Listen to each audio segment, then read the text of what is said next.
Good morning students. Kirtidas Mundada Bal Bharati माध्यमिक विद्यालय की ऑनलाइन क्लासेस में मैं आपका स्वागत करती हूं।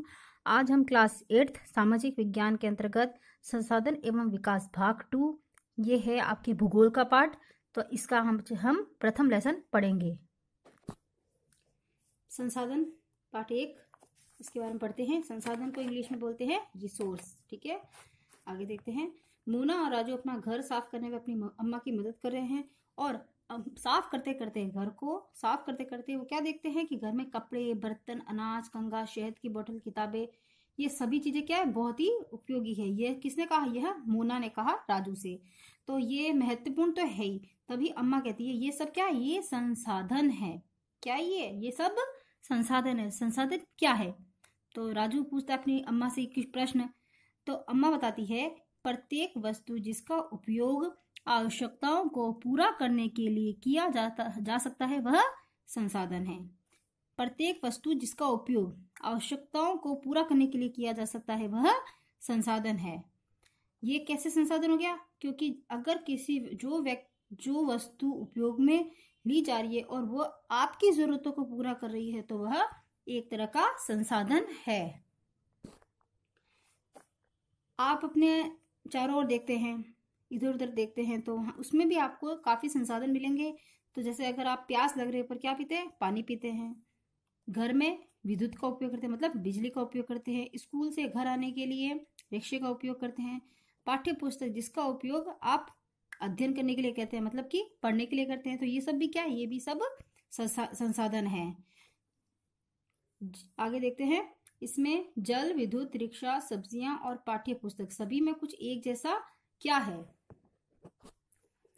ये सब चीजें क्या है? ये सब चीजें, सभी वस्तुओं का उपयोग आपके द्वारा किया जाता है इसके अंतर्गत, इसलिए ये क्या है? उपयोगी है। कौन सी चीजें? जल, विद्युत, रिक्शा, सब्जियां, पाठ्य पुस्तक, ये सारी वस्तुएं हम सब के लिए बहुत ही उपयोगी चीजें, इसलिए ये उपयोगी है। एक वस्तु अथवा पदार्थ की उपयोगिता अथवा प्रयोज्यता उसे एक संसाधन बनाती है। एक वस्तु की जो उपयोगिता है वही उसकी प्रयोज्यता है और उसे एक वह संसाधन बनाती है। राजू अब जानना चाहता है कि कोई भी वस्तु संसाधन कैसे बनती है। ये इसका प्रश्न है।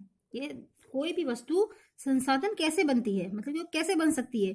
तो अम्मा ने अपने बच्चों को बताया वस्तुएं उस समय संसाधन बनती है जब उनका कोई मूल्य होता है। मतलब कि ये मूल्य पैसे से संबंधित है। मूल्य मतलब पैसा। इसका प्रयोग अथवा उपयोगिता इसे मूल्य प्रदान करते हैं। सभी संसाधन क्या होते हैं? मूल्यवान होते हैं। जो मूल्यवान चीज है और उसकी उपयोगिता को बताते हैं वही संसाधन है। तो यहाँ पे आके देखते हैं मूल्य का अर्थ महत्व होता है, मतलब इंपॉर्टेंस होती है उसकी भी। कुछ संसाधनों का आर्थिक मूल्य होता है, मतलब कि कुछ संसाधन पैसों के द्वारा हमें प्राप्त होते हैं, और जबकि कुछ संसाधन में आर्थिक मूल्य नहीं होता है। क्या नहीं होता है? कुछ संसाधनों में आर्थिक मूल्य बिल्कुल नहीं होता है। जैसे धातुओं का आर्थिक मूल्य होता है। धातु अगर खरीदनी होती है तो हमें पैसे देने पड़ते हैं, लेकिन एक कोई मनोरम भूदृश्य का आर्थिक मूल्य नहीं होता है। अगर कोई हम मनोरम दृश्य देखते हैं तो उसका हमें कोई भी मूल्य अर्थात पैसे नहीं चुकाने होते हैं। परंतु ये दोनों संसाधन क्या है? बहुत ही महत्वपूर्ण है और मनुष्य की आवश्यकताओं को पूरा करते हैं। तो आपको ये पता चल गया होगा कि कोई भी वस्तु संसाधन कैसे बनती है। ठीक है, कि इसका प्रयोग अथवा उपयोगिता इसे मूल्य प्रदान करते हैं। ये सभी संसाधन क्या होते हैं? मूल्यवान होते हैं। और कुछ संसाधनों का आर्थिक मूल्य होता है, लेकिन कुछ संसाधनों का आर्थिक मूल्य नहीं होता है। ठीक है, आगे देखते हैं। कुछ संसाधन समय के साथ आर्थिक रूप से मूल्यवान हो सकते हैं। जो संसाधन है वो समय के साथ आर्थिक रूप से मूल्यवान हो सकते हैं। जैसे मैं आपको उदाहरण देती हूँ, जैसे आपकी दादी है, नानी है। अगर आप दादी को अपनी या नानी को कहते हो कि आपका पेट दर्द हो रहा है, तो वह क्या कहेगी? उनका अनुभव और उनके विचार बोलेंगे। क्या बोलेंगे? अनुभव और विचार। तो वो आपको कहेगी बेटा अजवाइन खा लो, आपका पेट दर्द ठीक हो जाएगा। तो वह क्या है? वह उनका नुस्खा है, वह उनका विचार है, वह उनका अनुभव है। तो उसका कोई वाणिज्यिक मूल्य नहीं है। दादी नानी के घरेलू नुस्खों का आज कोई वाणिज्यिक मूल्य नहीं है, लेकिन यदि वे पेटेंट करने के उपरांत मेडिकल फर्म द्वारा बेचे जाते हैं तब वे आर्थिक रूप से मूल्यवान हो सकते हैं।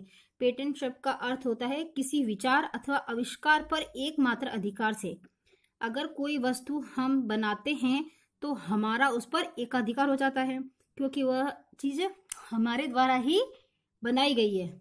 और अगर हम उसे चाहे तो बेच सकते हैं। अगर दादी नानी के घरेलू नुस्खे हैं, अगर इनको दवाई के रूप में मेडिकल स्टोर पर बेचा जाए तो वे क्या हो जाएंगे, आर्थिक रूप से मूल्यवान हो जाएंगे।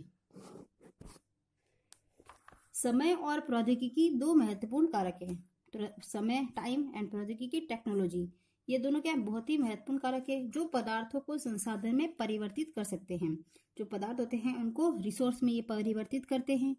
दोनों लोगों की आवश्यकताओं से संबंधित है। ये लोग स्वयं ही सबसे महत्वपूर्ण संसाधन है। ये लोगों के विचार, ज्ञान, आविष्कार और खोज ही है जो और अधिक संसाधनों की रचना करते हैं। प्रत्येक खोज अथवा आविष्कार से बहुत से अन्य खोज एवं आविष्कार होते हैं। आग की खोज से क्या हुआ, खाना बनाने की पद्धति एवं अन्य प्रक्रियाओं का प्रचलन हुआ था। जबकि पहिए के आविष्कार से अंततः परिवहन की नवीनतम विधियों का विकास हुआ। ठीक है, पहिया आया तो पहिए से क्या हुआ, परिवहन की जितनी भी विधियां बनी, जो भी उसके लिए यूजफुल हुआ, वो सब कार्य उनके द्वारा किया गया। जल विद्युत बनाने की प्रौद्योगिकी ने तेजी से बहते जल से ऊर्जा उत्पन्न करके उसे एक महत्वपूर्ण संसाधन बना दिया। मतलब कि लोग ही स्वयं सबसे महत्वपूर्ण संसाधन है। ये सब लोगों के द्वारा संसाधन बनाए गए हैं, तभी ये आज हम इनका उपयोग करते हैं।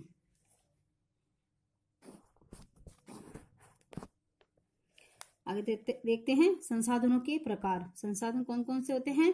सामान्यतः संसाधनों को प्राकृतिक, मानव निर्मित और मानव में वर्गीकृत किया गया है। ठीक है, सबसे पहले देखते हैं प्राकृतिक संसाधन। नाम से पता चल रहा है प्रकृति से संबंधित है ये। ठीक है, जो संसाधन प्रकृति से प्राप्त होते हैं और अधिक संशोधन के बिना उपयोग में लाए जाते हैं वे प्राकृतिक संसाधन कहलाते हैं।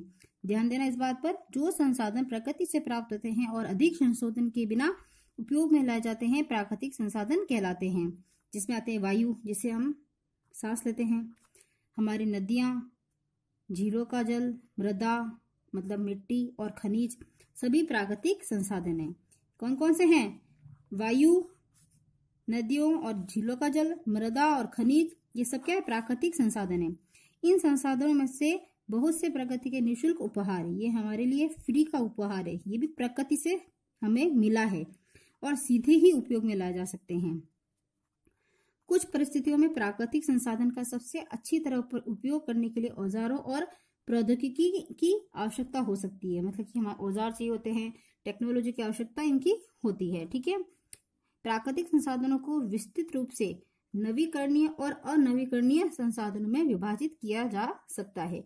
इसके दो रूप है प्राकृतिक संसाधनों के, नवीकरणीय और अनवीकरणीय।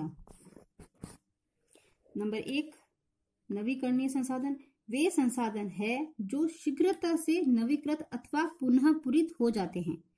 वे संसाधन जो एकदम से नवीकृत अथवा पुनः पूरित हो जाते हैं।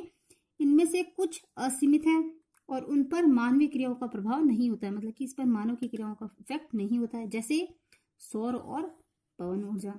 लेकिन फिर भी कुछ नवीकरणीय संसाधनों जैसे जल, मृदा और वन का लापरवाही से किया गया उपयोग उनके भंडार को प्रभावित कर सकता है। जल असीमित नवीकरणीय संसाधन प्रतीत होता है।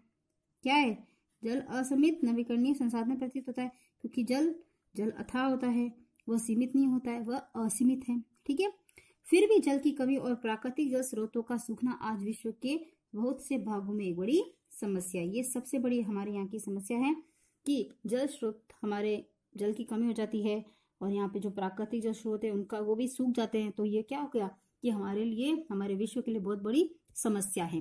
सेकंड नंबर देखते हैं अनवीकरणीय संसाधन। वे संसाधन है जिनका भंडार सीमित होता है। मतलब कि इनका सीमित होता है भंडार, और भंडार के एक बार समाप्त होने के बाद उनके नवीकृत अथवा पुनः पूरित होने में हजारों वर्ष लग सकते हैं। यह अवधि मानव जीवन की अवधि से बहुत अधिक है। मानव जीवन की जो अवधि है उससे भी ज्यादा इसमें समय लगता है। इस प्रकार के संसाधन अनवीकरणीय कहलाते हैं।